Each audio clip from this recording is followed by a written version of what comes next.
MLA പറഞ്ഞു അമ്പിളിയുടെ മനസ്സിൽ ഒട്ടേറെ മോഹങ്ങളുണ്ടെന്ന്. അമ്പിളിയുടെ മോഹം എന്തായാലും എന്തു തന്നെ പഠിക്കണമെന്ന് ആഗ്രഹിച്ചാലും അതിന് എത്ര ലക്ഷം രൂപ വേണമെങ്കിലും ചെലവഴിക്കാൻ തയ്യാറാണെന്ന് കൊട്ടാരം വീട്ടിലെ വേലായുധ മേനോന്റെ മകൻ അപ്പൂട്ടൻ ഈ വേദിയിൽ വെച്ച് വാഗ്ദാനം ചെയ്യുന്നു.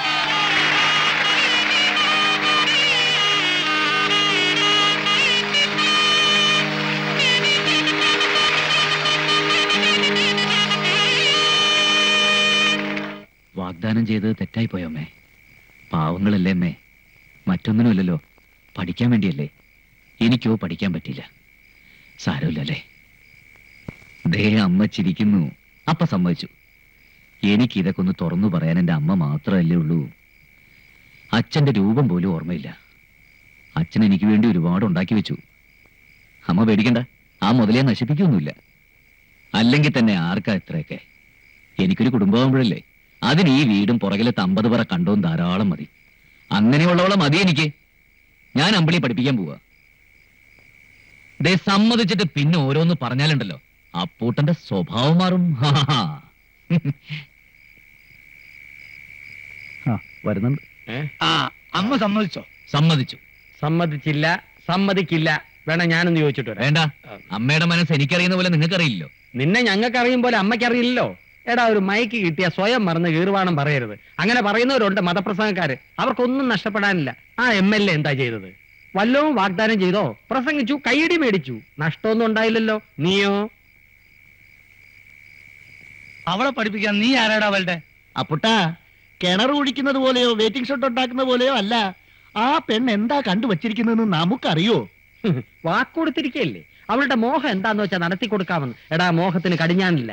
എന്റെ ചായക്കിടയ്ക്ക് പകരം ഒരു 5 സ്റ്റാർ ഹോട്ടൽ നടത്തണമെന്നാണ് എന്റെ മോഹം. നടക്കുവോ? എനിക്ക് മീനാക്ഷി ശേഷാദ്രിയെ കല്യാണം കഴിക്കാൻ ആഗ്രഹം. എന്താ നടത്തി തരാം? മീനാക്ഷി ശേഷാദ്രി പോയിട്ട് കാളക്കച്ചവടക്കാരൻ ചാമിയുടെ മോള് മീനാക്ഷി അവരെ നിനക്ക് അയവിറക്കാന്നേ ഉള്ളൂ. നടക്കാത്തത് മോഹിക്കരുത്. ആ പെൺകുട്ടിയുടെ മോഹം പഠിക്കണമെന്നാ. അതിനെന്ത് ചെലവ് വരുമെന്ന് എനിക്കറിയോ? അവള് ഡോക്ടറോ എഞ്ചിനീയറോ IAS ഒക്കെ പഠിക്കണമെന്ന് പറഞ്ഞാ പഠിപ്പിക്കും. സത്യം ചെയ്ത് നമ്മുടെ നാട്ടുകാരുടെ മുന്നിൽ വെച്ചാ അപ്പൂട്ടിനത് ചെയ്തിരിക്കും.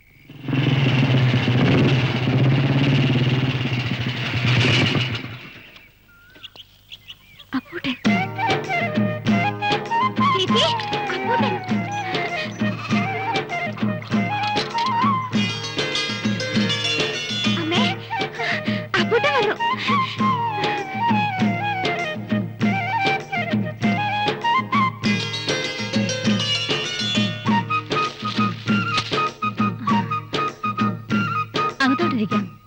അമ്പിളി, പോയി ചായ എടുക്ക. വേണ്ട, ഞാനിന്നലെ സഹായിക്കാമെന്ന് ഏറ്റത് പെട്ടെന്നൊരു ആവേശം തോന്നിയിട്ടൊന്നുമില്ല. പഠിക്കാനുള്ള കഴിവ് എല്ലാവർക്കും കിട്ടിയെന്ന് വരില്ല. അതൊക്കെ ഒരു യോഗ. കഴിവും സാഹചര്യവും ഒത്തുവരണമെന്നില്ല. സാഹചര്യം ഞാൻ ഉണ്ടാക്കാം. 8ാം ക്ലാസ് വരെ പഠിച്ച എനിക്ക് അമ്പിളി തുടർന്ന് എന്ത് പഠിക്കണമെന്നൊന്നും പറയാനറിയില്ല. അത് തീരുമാനിക്കേണ്ടത് അമ്പിളിയാ. പണവും ഇല്ല എന്ന് വിചാരിച്ച ഒന്നിനൊരു പരിധി നിശ്ചയിക്കണ്ട. എന്താ പഠിക്കേണ്ടതെന്ന് വെച്ചാൽ പറയാം. എന്താഗ്രഹം എന്ന് വെച്ചാ അപ്പൂട്ടനോട് പറയടി. ചേച്ചിക്ക് മെഡിക്കൽ എൻട്രൻസ് എഴുതണമെന്നാ. കിട്ടിയ MBBS-ന് കിട്ടുമല്ലോ. താമരക്കുളത്തിൽ ഡോക്ടർ ഉണ്ടാവാന്ന് വെച്ചാ വലിയ കാര്യല്ലേ. അമ്പിളിയുടെ പഠിത്ത കാര്യത്തെ പറ്റി ഓർത്ത് ചേച്ചി മനസ്സ് പുണ്ണാക്കണ്ട. അപ്പൂട്ടനാ ഏറ്റിരിക്കണത്. അപ്പൂട്ടനെ ഏറ്റാ അറിയാലോ. ഇത് കുറച്ച് പണമാ. ഇതിനൊക്കെ എത്രയാ ചെലവാവുക എന്ന് എനിക്ക് വലിയ തിട്ടമില്ല. പറഞ്ഞാ മതി, എത്തിച്ചോളാം.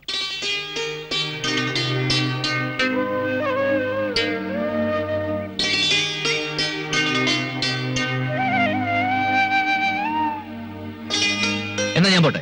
അപ്പൂട്ടൻ ചായ കുടിച്ചില്ല. വേണ്ട, ഇനി ഒരിക്കലാകാം. പാടത്ത് പണിക്കാരുണ്ടേ. പിന്നെ ഞാനിത് കുറിച്ചിടും. എല്ലാത്തിനും ഒരു കണക്ക് വേണ്ടേ? നിങ്ങൾ പേടിക്കൊന്നും വേണ്ട. ആറ്റി കളഞ്ഞാലും അളന്ന് കളയണമെന്നാണല്ലോ.